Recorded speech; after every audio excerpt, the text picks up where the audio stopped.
Welcome to this Gen X life. And honestly, I can't think of a more important topic for Gen Xers than the one I'm going to talk about today. First off, I want to say that I am not diabetic, but I was diagnosed with prediabetes. And maybe it was just me, but I had the wrong idea about what was pushing my blood sugar too high. But then again, maybe it isn't just me, because 1 in 2 Gen Xers are pre-diabetic, and 80% of us don't even know it. 25% of us have already been diagnosed with type 2 diabetes. Those numbers are staggering, and that's why I say this video today, this topic that I'm covering today, it's truly important. Because when it comes to getting diagnosed with type 2 diabetes, most of us won't even know until it's too late. But let me make the case, because what I'm about to share literally changed my life. It changed the way I live, the way I eat, and maybe it can change yours too. So in my early 50s, I was diagnosed pre-diabetic. My fasting blood sugar registered over 100, which is the clinical definition of prediabetes. My doctor gave me the usual advice, cut out the sugar, cut down on the carbs, but I wanted to go deeper than that. So I started wearing a CGM so that I could track in real time how my body reacted to not just sugar and carbs, but to all foods, and also how it would react to stress and lifestyle. It wasn't cheap, and in my case, insurance didn't cover it because I hadn't been diagnosed with diabetes. So I only wore it for 2 months. But that was enough to reveal what I didn't know. And trust me, just cutting out sweets would not have been enough to reverse the trajectory that I was on. Okay, first, I want to just give you a quick backstory. I didn't think I was eating that poorly. I lived a moderately active lifestyle. Sure, my weight had crept up in my late 40s, especially around my midsection, but it was nothing alarming. No one in my family had ever been diagnosed with diabetes. So when I got that call from my doctor, I thought there has to be a mistake. But it wasn't a mistake. And when I went and looked at all of my older lab work, from previous years, it was plain to see that my blood sugar had been climbing a little bit every single year. But because it hadn't exceeded that clinical definition of 100, my doctor never brought it up to me. Now, your doctor, as well as mine, is probably not going to say anything to you if your fasting blood sugar doesn't exceed 100. But after some research that I did, it's really best to keep it at under 85. So when you start seeing yours climbing above, the high 80s into the 90s, that's when you need to start making some changes. Because when I saw my lab work, I knew that I had been on a slow road to diabetes for many years. I do want to make something clear. Everybody's body is different, and what I discovered by wearing a CGM may be totally different with what you find. I'm not a health professional. I'm just someone that wanted to dig deeper. And when I saw those stats on the Gen X population, when it comes to diabetes, I wanted to know why. Now, what is it that causes our blood sugar to rise? Of course, it's sugar, sweets, carbs. But what surprised me is that saturated and unhealthy fats, they play a role. Another thing that surprised me is the size of the meal. Big, huge meals, eating past the point of being full. That's a huge strain on our bodies. Now, what does the standard American meal usually consist of? It usually consists of a bunch of carbs and fats all smushed together in a big meal. It's fine every now and then, but to eat that way day after day, year after year, it's too much of a strain on our system. And that's how I've been eating for years. That's how everyone I knew ate. But what's going on inside of our bodies when we eat?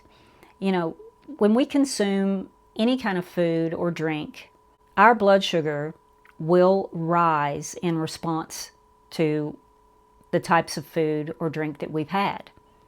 When that happens, there's a signal sent to our pancreas that says, hey, our blood sugar is getting higher.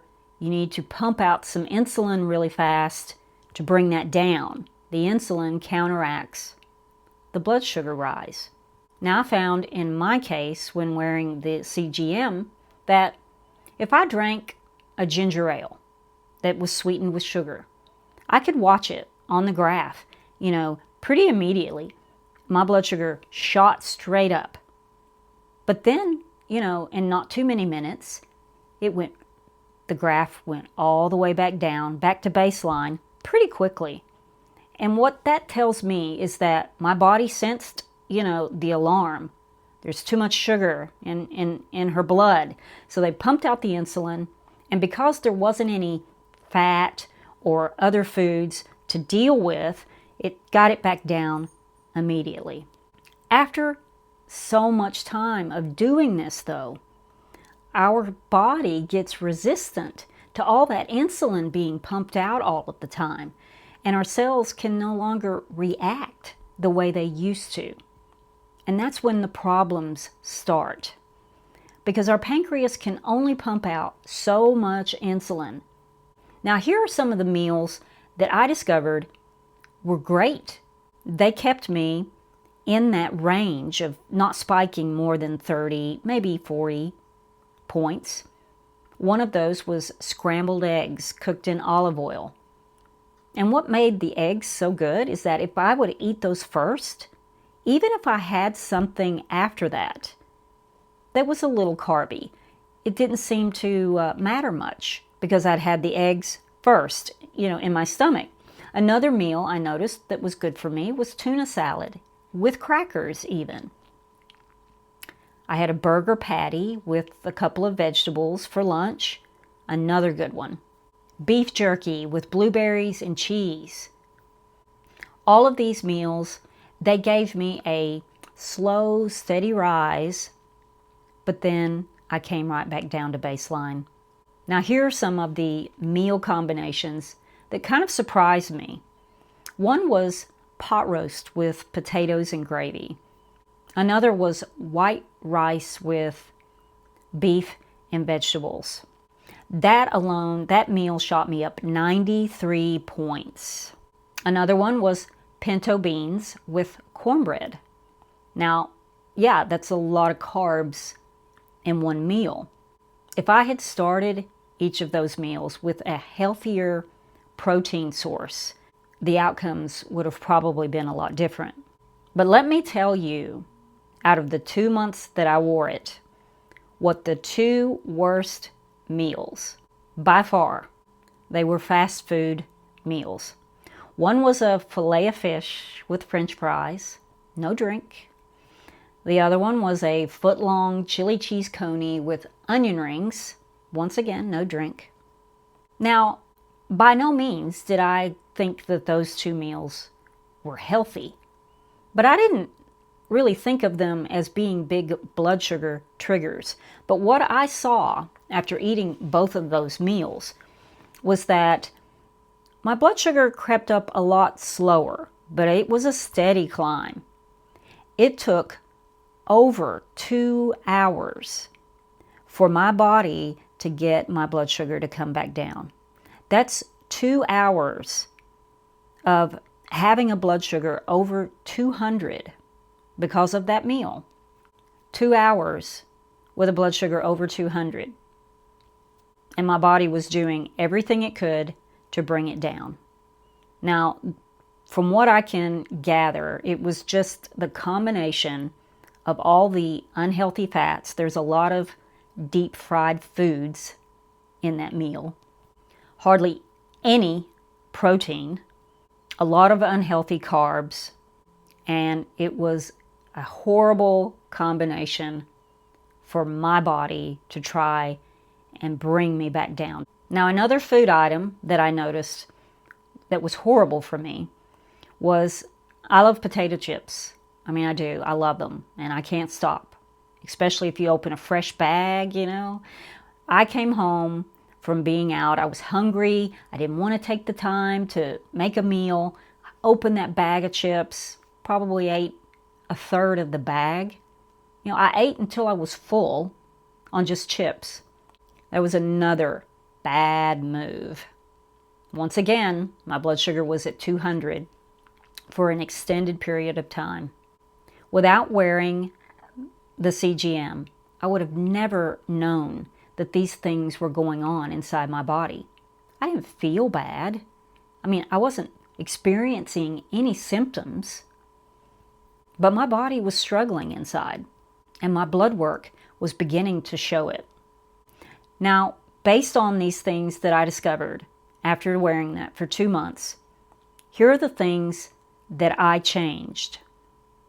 Of course, number one is I eat more fruits and more vegetables that have lots of fiber. Fiber is your friend. Another thing is I try to start all my meals with a protein source or something, like a vegetable. And sweets, when I have those, and I still have them, I never eat them on an empty stomach. Even if I can just, pop a handful of nuts first, that helps. My go-to formula in my head for meals is a meat and 2 veg. Imagine that. I mean, that's kind of like what people ate, 100 years ago. A main meat and a couple of vegetables to go with it. I found that formula worked great for me. And I've drastically cut back on fast food. And I've gotten smarter about my chip consumption as well. But after seeing what fast food meals were doing to me, it kind of caused a mental shift with me. And I thought, I want to be kinder to myself than that. Yeah, it might taste good, maybe, but surely there's something at home that I can eat that would be better than that. But besides just, food and my meal strategies, there were a few other things that now have become a lifestyle for me. And one is trying to get up and move a little bit after I eat. Don't just, lay there like a lump on the couch or whatever. If I get up and do, just maybe take the dog for a walk or clean up the kitchen, if I can be active, your body, in response to moving around a little bit, it'll grab the quickest blood sugar it can find in order to power your muscles. And what quicker blood sugar than the meal you just had? So that'll burn a little bit of that off so that your pancreas doesn't have to, burn all of it off. I also found that on my most stressful days and on the days where I had poor sleep the night before, all day long, I was kind of fighting those blood sugar spikes. So I prioritize my sleep. I try to get around 7.5 hours on average, and I work on how I react to stress. Okay, what are my recommendations to you? First, get your fasting blood glucose checked. Also, maybe get your HbA1c checked. Both of those are simple blood tests that your doctor can do. Insurance covers it. The A1C will give you an average over the past 90 days of where your blood sugar is kind of sitting. Now, if you get the results back and your blood sugar, fasting blood glucose is in the 90s, there's a different number for A1C. I won't get into that here. But if you find you're in the 90s, don't ignore it. Maybe if you don't want to do a CGM like I did, you can buy, they're relatively inexpensive, the little testing kits that diabetics have used for years where you prick your finger.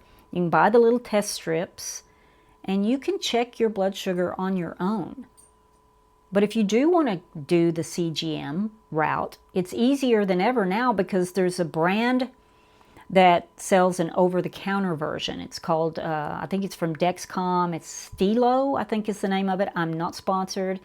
I'll leave a link to it in the description box if you're interested. It's still not cheap, and insurance probably won't cover it if you're not diabetic.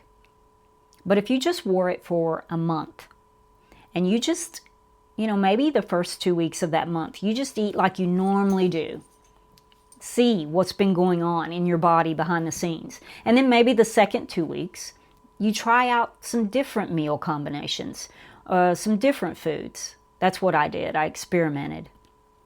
Now, Gen X has powered through a lot. But in this area, this is not something we want to just power through. We need to confront it head on.